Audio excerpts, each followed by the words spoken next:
Hi golfers, Nick here from American Golf. I'm down at Thurrock store today, and today I'm going to talk to you about the new Mizuno JPX 900 driver, which at first glance I think looks awesome in the rack. It's got this blue matte finish with the black face, looks great behind the golf ball. You've got sort of this white border going around the head which sort of frames the ball nicely. Looking underneath, it's very interesting. There's a lot going on. You can see from the driver I've got here, there's a lot of adjustability in this driver, and this morning I've had a few hits of it just to sort of get a feel for it, but also try and find sort of my optimum setting. Because I changed the loft to as low as I can get it, because I normally use a 7.5 driver. In the loft sleeve in the Mizuno, you've got 7.5 all the way up to 11.5, so there's a lot of different options, or a lot of adjustability in this driver. And you have to be aware, when you start changing the loft around, it starts to change the characteristics of the face angle. So for example, 9.5 is the standard setting for this, but if you put it up to 11.5, that actually closes the face by a couple of degrees. And it's the same if you take the loft down from 9.5 to 7.5, that actually opens the club face. You have to bear that in mind. So you do have this weight here at the bottom, so if you are putting it on a low or a higher setting, you can move that up and down to sort of close the face or open the face, so you can have a play around with that. So I'm going to keep that on neutral. I'm going to take it down to 7.5, which actually opens the face. You've also got these two 8 gram weights, so at the moment I've got one in the fade and one in the draw. Those are adjustable. You can take them out if you don't want them, but you can also put them in this slide up bar here, which if you want to really sort of give it your most forgiving setting, or the most highest launch and highest spin setting, you put them right to the back. They're slidable up and down, but I've just put them in the fade and the draw setting because that feels the best to me. Spreading the weight from toe to heel, it feels more solid as I strike the ball. So I've put them in that setting. I've had a little bit of a play around, but today I'm just going to sort of test it in the best setting for me. So I've got a Visucura Speeder Evolution 2 shaft, and it's extra stiff flex. So this is the closest shaft and head combination to my driver. So I'm going to hit 5 shots with it and then let you know what I think. Okay, so we're going to take a look how this performs on GC2. You're going to see the simulation on the screen here. We're also going to get some data after each shot as well. So it was great behind the ball. It's really good.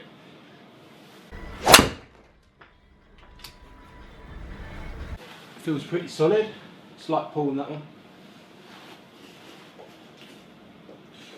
So my average distance usually about 275, so 284 is pretty good. 155 ball speed, spin just over 2.5, which is good for me.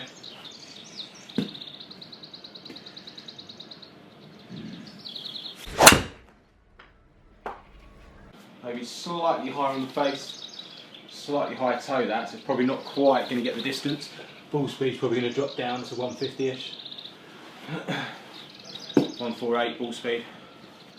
Yeah, that was a bad shot really. So you can see here, that was more my fault than the club. Got better.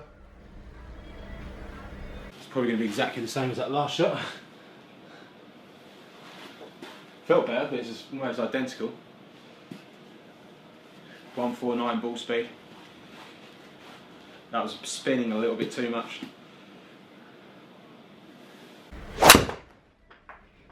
Felt pretty good.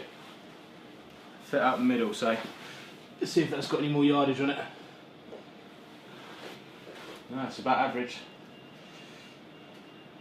153 ball speed. Okay, like the spin's a bit too high. Okay, one more.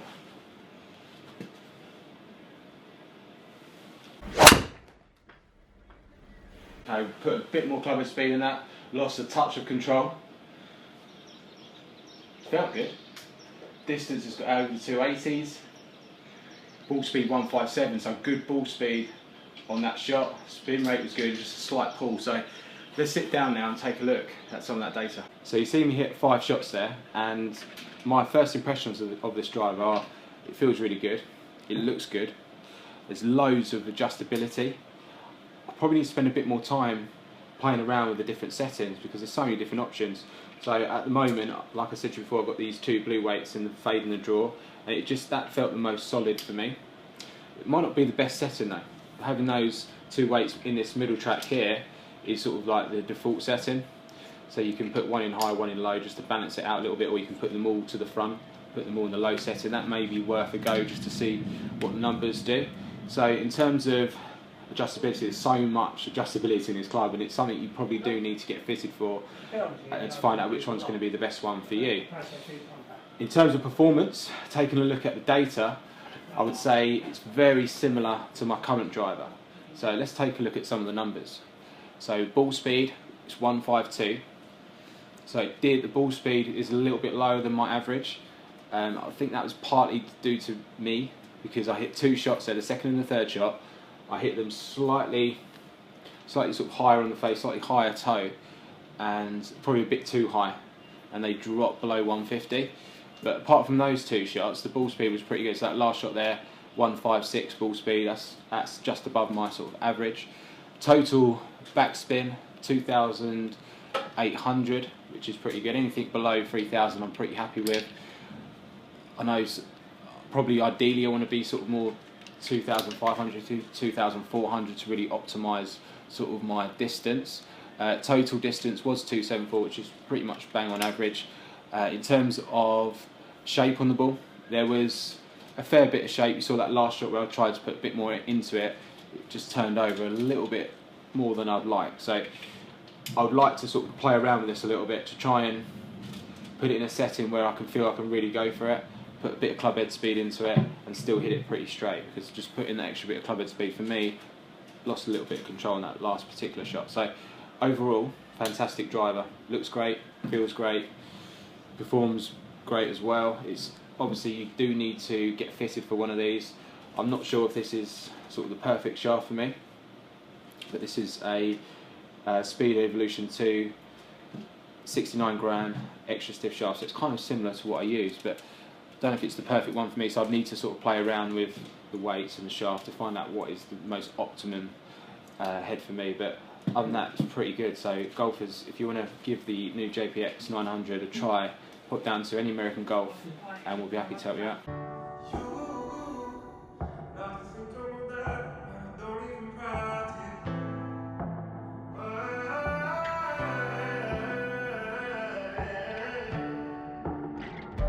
Cry for the hours of sand that